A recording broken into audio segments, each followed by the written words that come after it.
Assalamualaikum warahmatullahi wabarakatuh. Perkenalkan nama saya Nidia Melia. Saya dengan NIM 0614182913.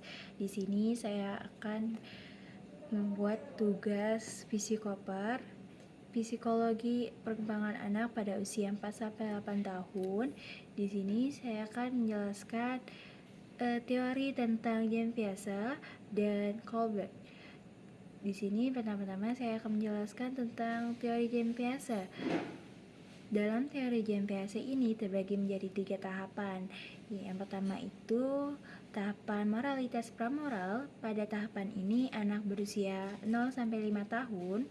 Pada tahap ini anak belum memiliki konsep tentang aturan atau moralitas. Mereka bermain tanpa memahami aturan secara formal dan tidak memiliki pandangan tentang benar dan salah yang berstruktur. Contohnya, ketika seorang anak itu sedang bermain balok bersama temannya, tetapi dia tidak peduli dengan bagaimana tata cara menyusun balok dengan benar, dan ia menyusun balok dengan sepemikirannya. Ketika anak lainnya telah menyelesaikan balok dengan sempurna, ia merasa bingung, kenapa sih balok saya tidak sempurna sedangkan dia sempurna, dan ia mengganggu temannya dengan cara merobohkan balok temannya tersebut. Ia tidak merasa bersalah sama sekali. Baiklah. Yang kedua ada tahap moralitas heteronom. Pada masa ini, anak berusia 5-10 tahun, di mana anak mulai memahami aturan sebagai sesuatu yang tetap dan tidak dapat diubah. Moralitas mereka cenderung berorientasi pada konsekuensinya, di mana tindakan dinilai berdasarkan apakah mereka mendapat hukuman atau penghargaan. Nah, contohnya seperti ketika mereka bermain ular tangga, seorang anak marah, kenapa sih aturan permainan ular tangga itu diubah?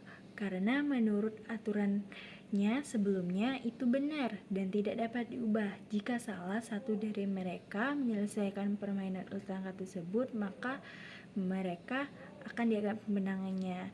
Ketika tidak dapat menyelesaikannya, maka mereka akan mendapatkan hukumannya.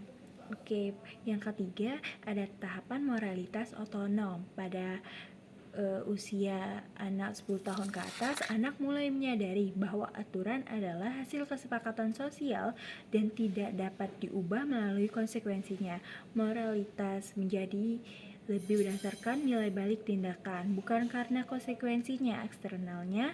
Anak-anak pada tahapan ini juga mulai mengembangkan empati dan kesadaran akan perspektif orang lain. Contohnya itu seperti menerapkan nilai moral dalam kehidupan sehari-hari tanpa paksaan.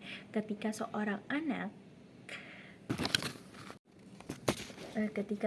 anak mampu membantu temannya yang kesulitan belajar dan konsentrasi, dan bukan karena takut dihukum jika tidak dapat membantunya, akan tetapi anak tersebut memahami pentingnya empati dan saling menolong, dan maka anak tersebut membantu temannya yang kesulitan dalam mengerjakan tugas tersebut dan membantunya dalam mengerjakannya. Dalam teori callback yang terdapat 3. Yang pertama, penalaran moral konvensional. Nah, konvensional ini meliputi tahap orientasi hukuman atau kepatuhan serta tahap orientasi individualisme dan instrumental. Contohnya, seorang anak tidak mau mencuri permen dikarenakan ia ingat dengan perkataan orang tuanya yang telah mengajarinya dan takut berdosa. Yang kedua ini yaitu penalaran moral konvensional. Nah, ini meliputi tahap orientasi konformitas informasional serta tahapan orientasi hukum dan aturan. Contohnya, anak mematuhi peraturan yang ada di taman kanak-kanak karena anak tahu aturan itu sangat penting untuk dirinya sendiri dan kedisiplinnya terhadap lingkungan sekolah tersebut. Nah, Yang ketiga ini moral pasca konfesional. Ini meliputi tahap orientasi kontrak sosial dan tahap orientasi etis universal. Nah, contohnya seperti seorang anak menentang aturan sekolah yang dianggap tidak adil, seperti larangan berbicara di kelas dan mengusulkan aturan yang lebih fleksibel. Sekian dari video saya. Terima kasih. Wassalamualaikum warahmatullahi wabarakatuh.